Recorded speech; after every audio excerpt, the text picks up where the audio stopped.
Hey guys, what's up? My name is Sean Manin. Today, alikat pag-usapan natin kung ano ba at paano nire-resolve ni BBM itong issue ng mga pagbaha, lalong-lalo na po sa Bicol region ngayong bagyo na si Christine. So dito sa clip na to, makikita po natin kung paano nagkamot-ulo na lang si BBM, no? For lack of preparation sa mga sa dumating na bagyong si Christine. Ang nakakatawa, this is not the first time. No? Ako, I would understand na kung ito ang pinakakauna-unahan na dinanas ni BBM ang bagyo during his term. May intindihan ko. Magtatatlong taon na po si BBM. Matatapos na po ang 2024. Papasok na naman po ang bagong eleksyon. At nandito pa rin tayo sa akala mo first-timer si BBM sa pagresponde sa mga bagyo at kalamidad. Di ba?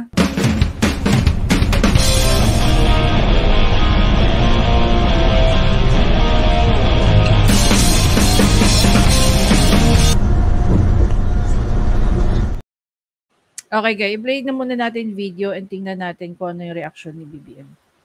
Sir, if I may, I just got a call from Congressman El Rey. Out of 600 barangays in Naga, 300 are fully submerged, 1,000 fully submerged, unpassable by cars, and they are in urgent need of rubber boats and 6x6 trucks to evacuate people. And it's just beginning, so...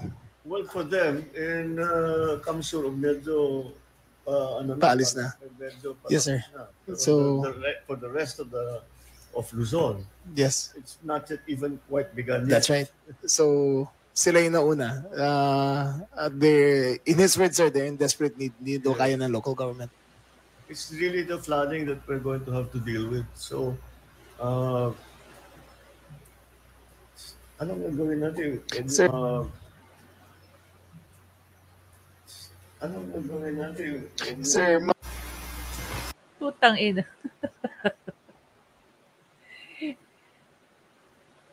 Mga kababayan natin dyan sa Bicol, kinamutan na lang po tayo ng ulo ni BBM. Diba? Alam mo, very recent nga, gaya na sinabi ko. Very recent lang, kinamayan ka pa ni kinamayan ka pa ni Lenny Robredo, ni Mama Lenny. Oh. Mali ba si PRRD na sinabi niyang ikaw ay isang weak leader? Mali ba si Inday Sara nung sinabi niya na hindi ka marunong maging presidente? The way nagsasalita dyan, etong si si dating Governor Remulla, he knows exactly how it feels like to be in a position na namumuno ka ng isang lalawigan. Dahil ilang termino po ba siya bilang isang gobernador? So by now, naririnig niyo kung gaano kalakas ang hangin, ang ulan dyan sa labas. Signal number 2 lang tayo. So imagine niyo na lang yung pinagdaanan ng mga kababayan natin sa Bicol.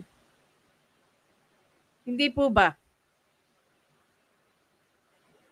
Mararamdaman mo kay DILG Secretary Remulla, hindi niya rin alam kung paano tulungan ang mga kababayan nating lubog na ngayon.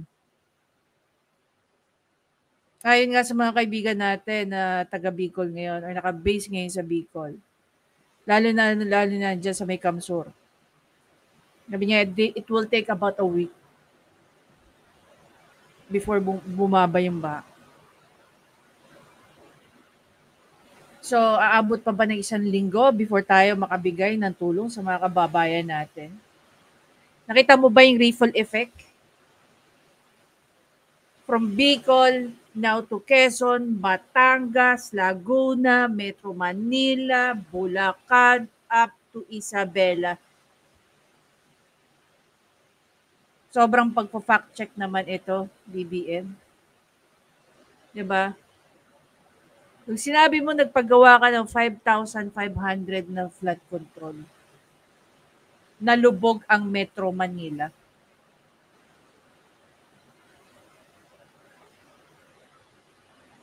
Asan yung flood control natin dyan?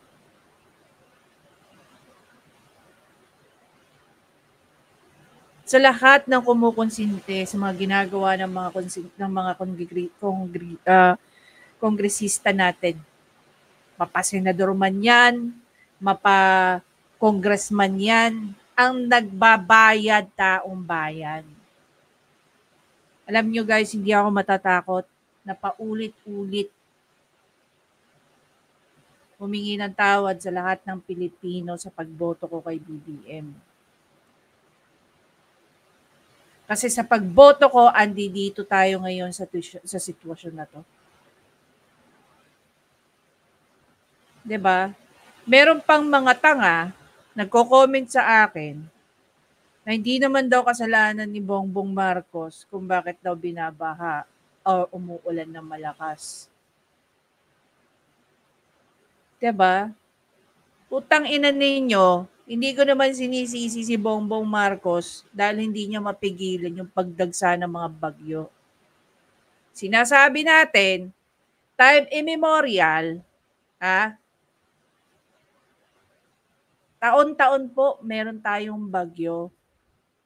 Preparedness po ang kailangan gawin ng gobyerno natin. Mapa-LGU man yan o national. Kung may responsable po kayo mga mayor, dapat meron po tayong responsible na mga national officials. Hindi po ba? Kasi kaya ng national i-compel ang local to do their job. They can reprimand. Like say for example, under DILG.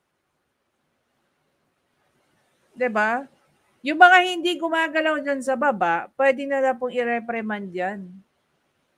Kung meron po magandang leadership, hindi po tayo nagkakaganito ngayon. 'Di ba?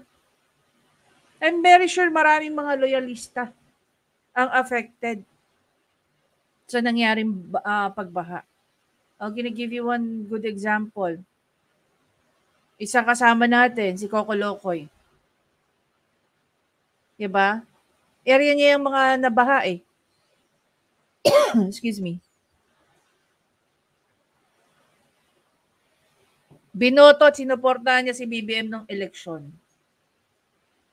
May nagawa ba si BBM para sa kanya? Wala.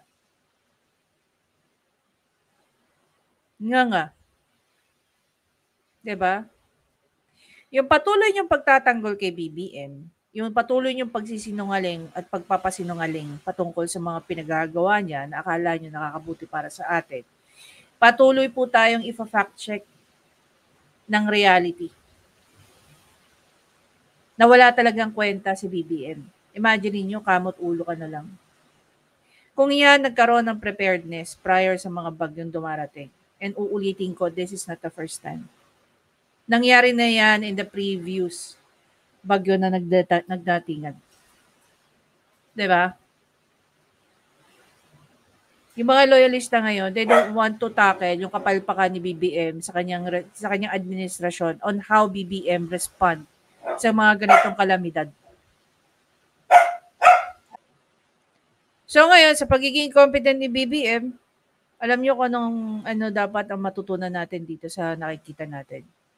Huwag na po natin iasa sa gobyerno ang pagiging prepare pagdating sa mga ganitong kalamidad. Medyo bawas-bawasan na rin po natin ang katigasan ng ating ulo. Tayo na rin po ang kusang umalis sa mga area natin. Lalong-lalo na kung na-experience na po natin na to. Di po ba? Parang sinabi na lang ni BBM dito sa kanyang mga statement, bahala na kayo sa mga buhay ninyo. Dahil wala na akong alam gawin kung paano ko kayo tutulungan. Pero take note, so nung bagyong Yolanda, bida-bida siya.